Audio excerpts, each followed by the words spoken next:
Why are you in my fridge? I only came to get a Pepsi for the next video. Come on, let's go. I watched a video the other day from a channel called Stuart George's Home Movies, where he looked at his 30 favourite films of all time. And it made me think about what my favourite films of all time were. And I was like, this is going to be really hard to pin down, to nail down what my favourite films, my top 30 films are, or top however many films. I know my top 5. I've got my top 5. So I've found a top 25, I guess. My 25 favourite films. 25 to 5 are in no order. These are just 20 films that I love, that I would probably class as my top 25, well, top 22 or 25 to 5. And I've separated my top 5 films of all time, which I will do last. But yeah, this was a really difficult one to nail down, because I was looking through thinking, what else do I love? And there's films on there, there's films here that I adore, that just never made the list. Like The Postman. I know it was a massive failure. Loads of people hated it, but I love this film. I think it's an incredible movie. It's epic.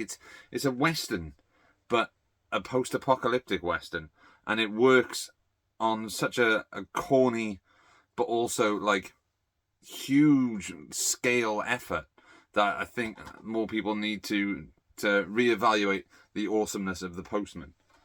And Bill and Ted's Excellent Adventure. I'm a huge Bill and Ted fan. I have this on Region A Blu-ray, and I've got Bill and Ted Face the Music. And one day, maybe one day, MGM will see fit to release just a single release copy of Bogus Journey. But this didn't make my list. Neither did one of my favourite comedies of all time, Basketball, with Trey Parker and Matt Stone. It didn't make the list. It didn't make the top 25. Why didn't it make the top 25? It's because of these movies here. These movies are ones that I can watch religiously and never get bored of. So, like I said, these 25 to 5 movies are in no order. They're just 20 of my favourite movies, and then the top 5 I will do at the end. So the first one that I would consider as one of my top 20 movies, or top 25 movies of all time, is Tremors. I love Tremors. I watched Tremors for the first time on a shitty old black and white movie TV, a 14-inch black and white TV that my parents had in the, when was this, 1990 I think this was made, or 91? I can't find the year it was released now. Yeah, so it was made in 1989, but it was released in 1990. So I would have been about, 92, it would have appeared on TV on 93. So I would have been 10 years old. So this was like 1993. This was shown on, I think it was BBC One, on a Saturday night around about 9 p.m. or 10 p.m. I believe it was around that time. I wasn't very well. I had a fever. So I was in the bedroom with the black and white TV watching Tremors, and that's a memory that's always going to stay with me. And ever since, I've absolutely adored this film. I have the sequel somewhere. Tremors 2. Tremors 2. Tremors 2 is not as good as the first one. It's still a decent movie, but Tremors will always be in my top 20 movies. In fact, this used to be in my top 5, and it got pushed out. So there's Tremors. Then we have what is arguably a masterclass in comedy writing for screen. It's Hot Fuzz.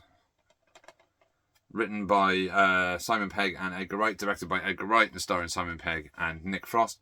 Hot Fuzz is rapid fire jokes for 2 hours. It's punchline, punchline, punchline, punchline, punchline, punchline, punchline, all set to a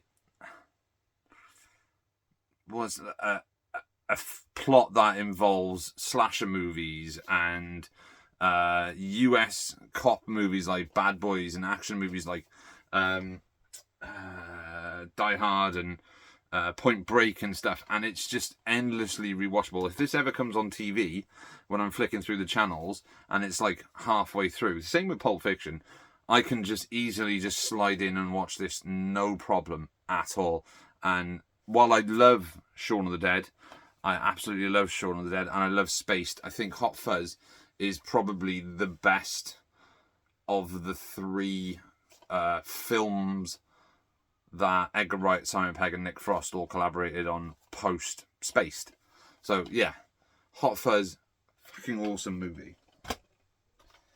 Then this, believe it or not, this was my first introduction to this trilogy of movies. I saw this first because it was a lower rated film, as in age restriction, when I was a kid. And it's Army of Darkness, the third film in the Evil Dead trilogy. Now, I say trilogy because I know there has been the reboot, and then Evil Dead Rise, from what I gather, as I have yet to watch Evil Dead Rise, is that it's sort of a continuation in the same universe. But Evil Dead Rise, Evil Dead, this is the third film, but brilliantly continues in Ash vs. Evil Dead seasons 1 to 3, which they should never have cancelled. Absolutely disgraceful what Starz did with that. But yeah, Army of Darkness, first time I ever saw this, I was maybe 14, and it introduced me to the world of the Evil Dead, Bruce Campbell, and like gore films. Because I mean, it's not really a gore film. It has the pit of blood and the ghouls, the deadites in the blood pit. But it's just unbelievably stupid and funny, and just brilliantly directed by Sam Raimi, brilliantly acted by Bruce Campbell, and it's just a silly film. It's a silly, silly film which has references to everything from Harryhausen movies like Jason and the Argonauts to medieval epics and like 1950s science fiction, like Klaatu, Barada, and Nikto is what is kind of like the code to turn Gort off in The Day the Earth Stood Still. So yeah, amazing movie. Now, I had a bit of a in and ahhing between this and another film about which one to include on the top 25. Ultimately, it came down to this one because while the other film is incredible and it is endlessly rewatchable, Terminator 2 Judgment Day is the best of Cameron's Terminator movies, which, like, we all love the Terminator movies. We do. We love Terminator. Like I said, it was a struggle to choose between the original 1984 Terminator or 1991's Terminator 2. Ultimately, because of the plot, the performances, the cinematography, the just adrenaline-fueled practical action sequences in this movie, and even the like ahead of its time CGI, which still stands up quite well even now compared to some movies that come out now. Like, Terminator 2 is just a fucking masterpiece, and quite possibly one of the greatest, if not the greatest, action film ever made. But that's a personal opinion, and I don't think people would agree with me. But Terminator 2 is just so good, and that's why it's in my top 25 movies of all time, because I can rewatch it over and over and over and over again, no problem. Then we have this silly film from 1995. A film about computers and about teenagers, with a soundtrack that features everything from Left Field. Who else is there? Urban Dance Squad and The Prodigy. It's Hackers. I can watch Hackers anytime. I fucking love this movie. This film is so much fun, while also being incredibly cringe and also really, really silly. And zero basis in any form of technological, like, accuracy, if you know what I mean. Even though they had hackers, like real life hackers, as what they call it, consultants on the film. Like, it's bonkers. It's so silly. It's got Johnny Lee Miller, Angelina Jolie, Fisher Stevens, and Lorraine Bracco, but it also has Matthew Lillard, Renoli Santiago from Con Air, and it has Jesse. I can't remember his name now. From lots of things. You'd recognise him when you see him. But this was the fucking coolest shit when I was a kid. When I was like 95, 96, when I was in my teens, I started skateboarding and listening to punk rock music and like, this film and another film that is in this pile is basically what shaped my teen years. It's bizarre to even think about how cool this movie is, but also how unbelievably silly this film is. I fucking love Hackers. Then, probably one of the latest films.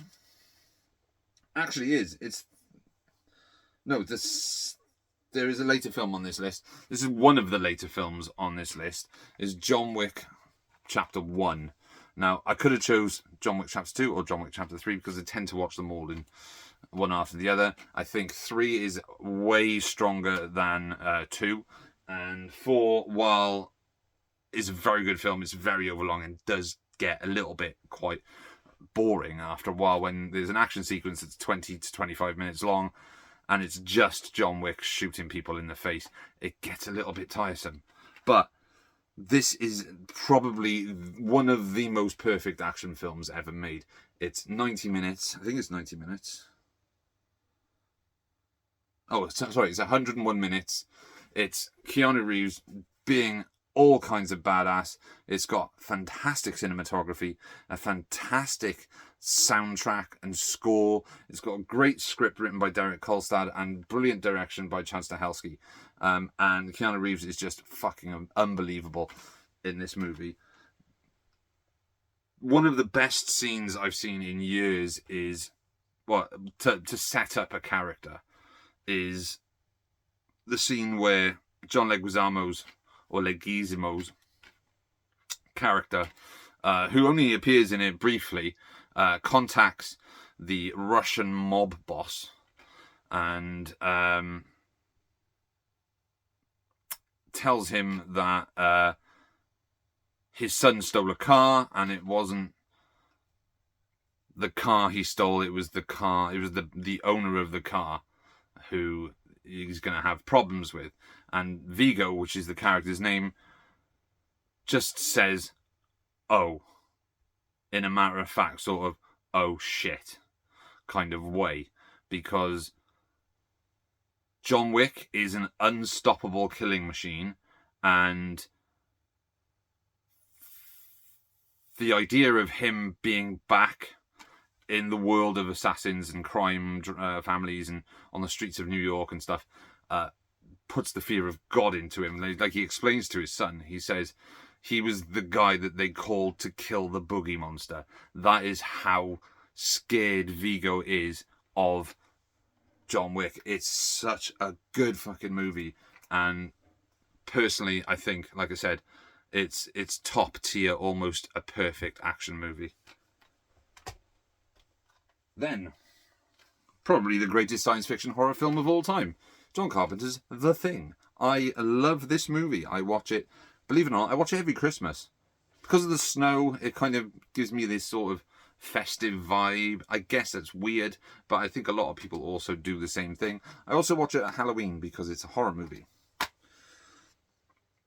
Again, this is one of the films that I saw for the first time on VHS, which I recorded from TV because it was late at night. It was on Halloween one year on UK Gold or BBC One or something like that. So the first time I ever saw The Thing was through a recorded version of it, and it blew my mind at how good this film was. And it's a film that I can endlessly rewatch over and over again. It is probably the pinnacle of practical visual effects for movie. Practical visual effects in movies, all created by Rob Bottin, who was, I think he was like 21, 22, and it's unbelievable. Now, I know a lot of people will, like, when I was working for Blockbuster Video, people would come in and say, can you recommend me a horror movie? And straight away, I'd be like, The Thing. Watch The Thing. It's incredible. It's paranoia. It's gore. It's atmospheric. It's great performances by everyone in it, and especially Kurt Russell as MacReady. And it's just such a good fucking film. And it has one of the best atmospheric scores ever done by Ennio Morricone, which is a weird one because John Carpenter usually scores all his movies, but Morricone did The Thing, and it works fantastically. Now, if you've seen The Hateful Eight, Tarantino's snowbound western, which again is sort of linked to The Thing by Tarantino's love of The Thing, which I also have the original of, which is here, which is The Thing from Another World. Great movie. But as a remake, this is probably one of the best, if not the best, example of a remake done right. The Hateful Eight used scores, unused score for John Carpenter's The Thing as its main theme. And you can hear that sort of motif that is in The Thing in Hateful Eight, and it works incredibly well. Then we have another incredible science fiction movie, RoboCop, directed by Paul Verhoeven, starring Peter Weller and Nancy Allen. This film is badass. It's gory. It's satirical. It's just unbelievable fun.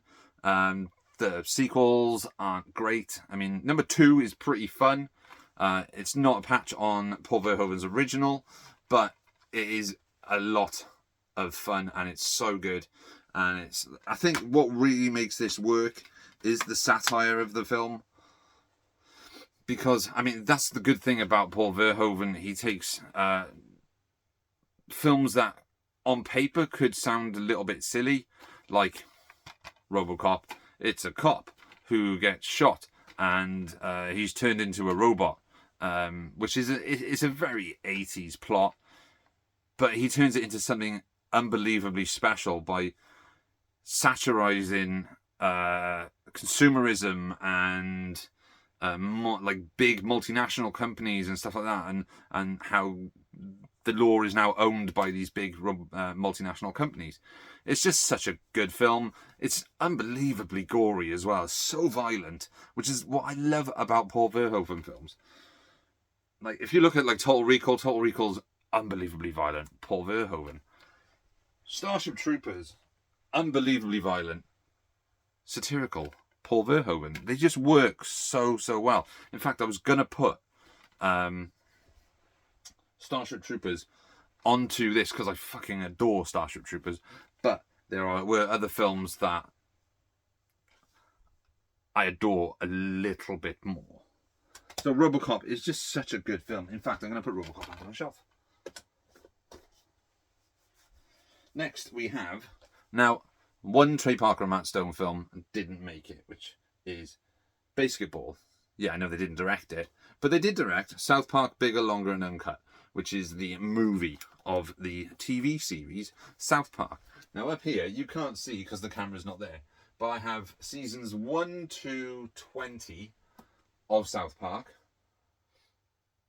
I am missing the newer ones, but they are quite expensive for what they are. There's only between 8 and 10 episodes per series, and they're only 22 minutes. I kind of don't want to spend 30 quid on what is essentially 2.5 hours, because that's insane. That's high pricing for a series. But the movie, this is the region.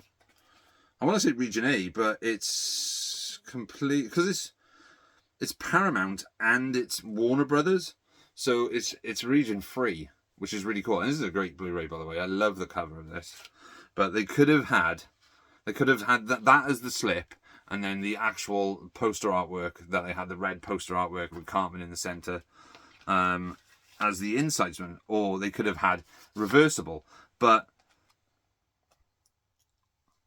I love this movie. I love South Park. It's my favorite animated series of all time. Well, I say it's my favorite animated series of all time. Everyone knows that The Simpsons is everybody's favorite animated show of all time.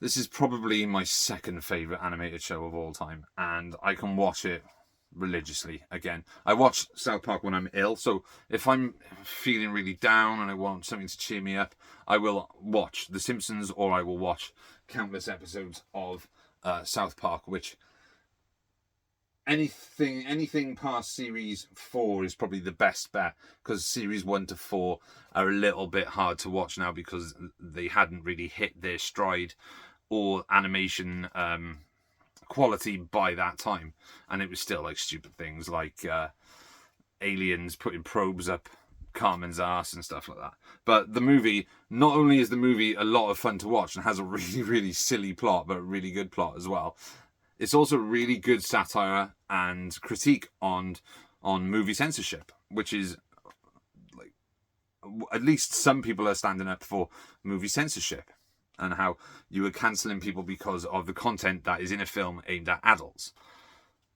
but it's being watched by a bunch of 8-year-old kids.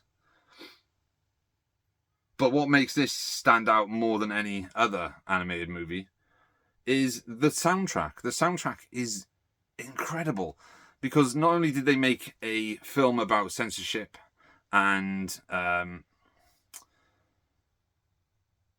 people banding together to stop something, they also made it into a sort of old style 1930s-esque musical. They made a musical film, and it works unbelievably well, to the point where I think they got nominated for an Oscar for Best Song for Blame Canada, which was performed by Robin Williams at the Oscars.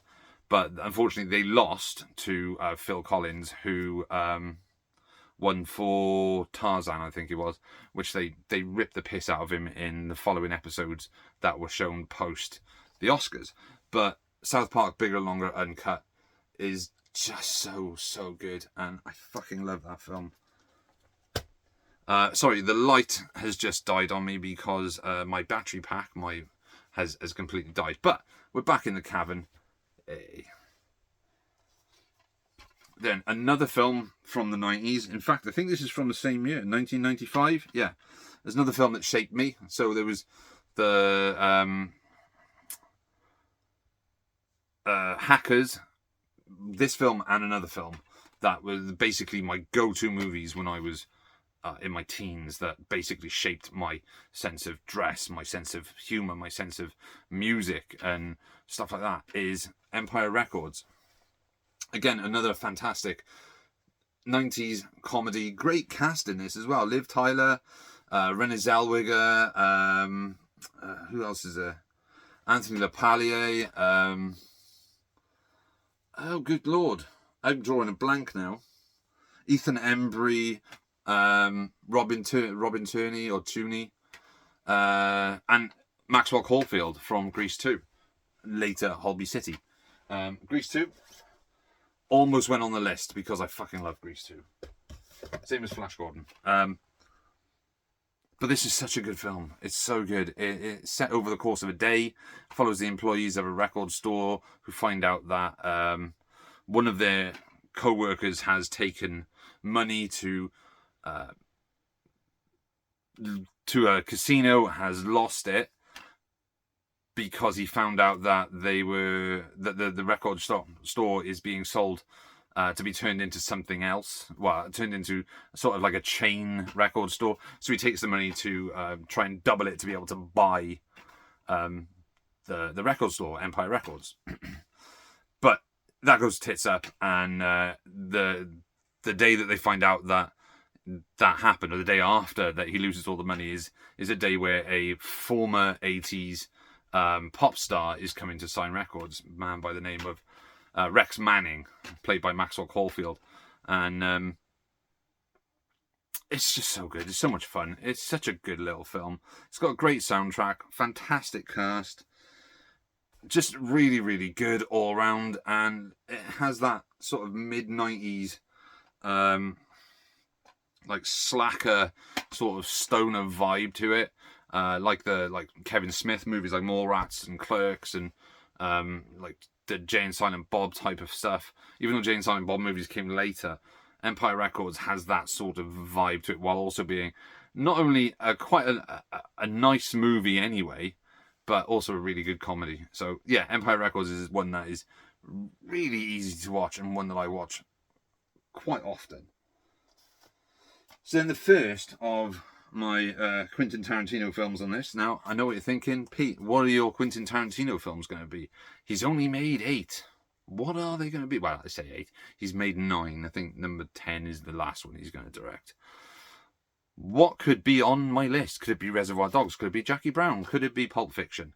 Could it be Inglourious Basterds? Kill Bill Volume 1 and 2? No. Once Upon a Time in Hollywood. The more I watch this film, the more I absolutely fucking love it. I love it so much. It is such a good, well-written, perfectly acted, just such a good fucking film, and proves that why Tarantino was more than just a silly genre rip-off artist, because this is a wholly original movie, like, that doesn't necessarily take inspiration from other films. It takes inspiration from films as in how they were made, but it doesn't take scenes. Like Kill Bill will take a scene, or homage a scene, or Reservoir Dogs is like a homage to like crime thrillers of the 70s and the 80s and the neo-noir, but also like Hong Kong cinema with like City on Fire and stuff. And Pulp Fiction is a throwback to the 1950s crime dramas. Jackie Brown obviously is based on a book. Kill Bill is a film where he talks about essentially shows us his love for kung fu movies and samurai movies and Asian cinema in general. Inglourious Basterds is a World War II movie that takes its title from a 1978 exploitation film, Italian exploitation film, about a group of soldiers. And then you've got the other one, which I'm going to talk about in a minute. But this is wholly original. Yeah, it does change historical timelines, which we all know Tarantino is he does that a lot, like, especially with Inglourious Basterds, where obviously they go into the theatre at the end and Hitler takes about 4 million shots to the face. But just so good. The cinematography on this as well, but I think it's by Robert Richardson, sorry. Cinematography in this by Robert Richardson. I think it was shot on Panavision 70mm. I'm not 100% sure. I know that The Hateful Eight was shot on Panavision 70mm, which I thought was a bit of a wasted use of 70mm, because 99.9% of the film is set inside a cabin, whereas he could have made this look even better had he used 70mm. It might have been 70mm. I think there were some scenes that were shot in 70mm, but I think the majority of it was probably 60mm or 35mm. But both of the main stars in this, Leonardo DiCaprio and Brad Pitt, are incredible. Brad Pitt won an Oscar. DiCaprio deserved to win an Oscar for this. Margot Robbie she's in it a little bit. She's not really a main character.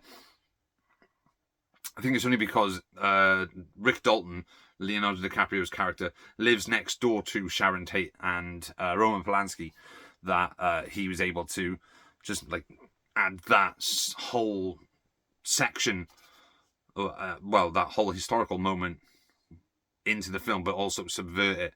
Obviously, there's a scene in this that is controversial because of how it depicts Bruce Lee, but I have no problem with that because I'm not a massive Bruce Lee fan. Just love it. Yeah, it's such a good film. And if Tarantino never made another movie, God forbid he doesn't, should I say? Fingers crossed he does make a 10th movie. I know he was writing one that he decided to quit on, which was about a film reviewer, the film critic. If he doesn't make another film, this is the perfect film to end on, because Once Upon a Time in Hollywood is so fucking good. My second Tarantino film is Django Unchained. One of the easiest westerns in the world to watch. Or southern, I guess. Just again, this is like Pulp Fiction, where you're flicking through the channel and it's on, but it could be an hour and a half into it. I mean, it's a 3-hour movie. Well, almost 3-hour movie. And you can just slide in no problem and just watch it to the end. It's one of those movies. And I've seen this probably more times than I've seen any other Tarantino movie. Not including the one in my top 5, because it's not technically a Tarantino movie.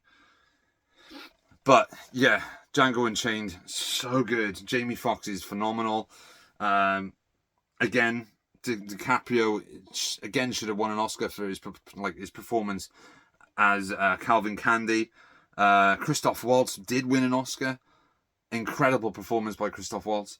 Kerry Washington is also really great as Broomhilda. And then you got Samuel L. Jackson playing the most despicable character I've seen in a long, long time. And again, it's also a lot of fun. It's hyper violent, but it's a western. It's a throwback to the sort of Italian westerns, but also the modern American revisionist westerns. So you've got stuff like The Great Silence, the Italian movies, and Fistful of Dollars and stuff like that. But you also got stuff like Unforgiven, or the blaxploitation westerns from the 1970s, the stuff that starred Jim Brown and Fred Williamson. I'm gonna take a drink. Sorry.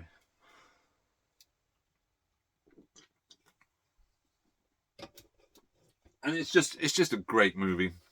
And like I said, it's endlessly rewatchable. Then we have a film I constantly talk about. Even though it's not in my top 5, it's probably somewhere in my top 10. And this is the US Blu-ray. This is region 3. For some reason, I don't know why, but the sleeve is coming out of the box. Again, this is a film I talk about all the time because of how much I love it. Top 10, definitely top 10. I've just ordered I pre-ordered the 4K Arrow release of this, that's coming out on, I think it's the 13th of July, which is brilliant because it's getting delivered either the day of release or the day after. And the day after is, I'm on holiday. Yes. For 2 weeks. So the reason I love this film is because it's such a nice movie. There's nothing offensive in it. It's just pure, unadulterated entertainment. It's The Last Starfighter. Like I said, I adore this film. I have watched it religiously since I was a child. I can watch it over and over and over again. In fact, I watched it about 2 weeks ago and I fucking loved it. Brilliant cast for this film. It's Lance Guest, Catherine Mary Stewart, Dan O'Herlihy, and Robert Preston as Centauri. It's directed by Nick Castle, who I pointed out in the last video was the man who also directed The Boy Who Could Fly. Again, another fantastic and also one of my favourite 1980s films. Nick Castle was also the original Michael Myers. He was the man behind the mask. He was what they called the Shape, I guess, in John Carpenter's Halloween. But he directed this, and this film is so good. And I think it doesn't get enough recognition as a teen or a family movie an 80s family movie. Everyone really talks about like the Goonies and Short Circuit and stuff like that, but no one really ever talks about The Last Starfighter, and it's just so good. It's one of the first films to use full motion graphic CGI for the space battles. It looks a little bit dated. Well, I say it looks a little bit dated. It looks completely dated now. But then this was like 1984 that this came out. It has that Tron sort of aesthetic, I guess. When it comes to the CGI, it has that sort of wiry, sort of shiny stuff. But considering that it was made in 1984 and they did use CGI quite extensively in this film, it can be forgiven because it is sort of a pioneering film when it comes to CGI. And I think if it's The Last Starfighter and it's pioneering in its CGI, more people should watch this fucking film. I love this movie. Great soundtrack, by the way, by Craig Saffin. Right. I know this movie's going on. This is 36 minutes. This is going to be a long motherfucker tonight. 3 a.m. So can I make this an hour? If I can get through all this in an hour, we'll be super duper. But I might have to stop because I think I might run out of batteries. So if I do run out of battery in a minute, I will do this as a second part. So I've mentioned it many times. I'm a massive Star Wars fan, a huge Star Wars fan.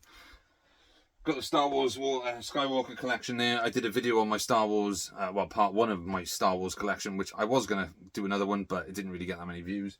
I have Star Wars black figures up the top here. I love Star Wars, but Star Wars isn't in my top 10. This is the 6 movies. This is the pre Disney Star Wars. I have the post Disney Star Wars box set here. This is the pre one. This is the Lucasfilm, the George Lucas era of Star Wars collection. So I'm not selecting one film. I'm not selecting all 6. I'm selecting the 3 original Star Wars movies as my top movie. Because, let's face it, the original trilogy is quite possibly the greatest trilogy of all time. And I'm not going to carry on talking about Star Wars because everyone talks about Star Wars. So yeah, so the original trilogy, I'm classing as one movie. In fact, there's another thing, 2 more trilogies that I'm classing as one because they are a continuous tale told across 3 movies. Then we have Mad Max 2, aka The Road Warrior, directed by George Miller, released in 1982, starring Mel Gibson and Vernon Wells. There we go. This is, again, like Terminator 2 and John Wick, probably a near-perfect action film and one of the most influential action films of all time that spawned countless imitations of post-apocalyptic action movies like punk sort of the look, you know, with the leather and the spiky hair and the modified cars and motorbikes and stuff that you'd see in all these really shit Italian rip-off post-apocalypse movies, or the Filipino ones from Zero H Santiago from the 80s that were just god-awful.